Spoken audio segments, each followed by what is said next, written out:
সালাত দোয়া কবুল হয়। সালাতে দোয়া কবুলের তিন জায়গা, একটা হচ্ছে তাকবীরে তাহরিমার পর আমরা সানা পড়ি না, আমরা সানা পড়ি না। আল্লাহর হাবিব সুন্নাহ এবং নফল নামাজে আরো পড়তে দুইবার জায়গা সালাতে সেজদা করে দোয়া কবুল কবুল হয়। আল্লাহুম্মা ইয়াকফির রাব্বিহি ওয়া সাইল ফাবিরু ফিহি দুআ। পাক সেজদায় লুটিয়ে পড়ে বান্দা আল্লাহর সবচেয়ে কাছে চলে যায়। কিন্তু বিশ্বনবী বলেন তোমার রবের কুদরতি পায়ের উপরে পড়েছে চলে যায়। কিন্তু বিশ্বনবী বলেন সেজদায় পড়ে দোয়া করো। সালাম ফেরানোর আগে বিশ্বনবী দোয়া করতেন, লা ইউসাল্লিমান্না আহাদুকুম হাত্তা ইয়াতাআওয়াযা বিসালাম। আল্লাহর হাবিব বলেন, চার জিনিস থেকে পানাহ না আছে আমার উম্মত যেন সালাম না ফিরায়।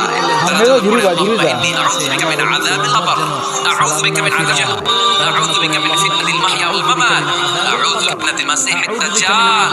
আল্লাহ কবরের আযাব থেকে বাঁচাও, আল্লাহ জাহান্নামের আগুন। আউযু বিকা মিন ফিতনাতিল মাসিহিদ দাজ্জাল। আল্লাহ কবরের আযাব থেকে বাঁচাও, আল্লাহ জাহান্নামের আগুন থেকে বাঁচাও, আল্লাহ জীবন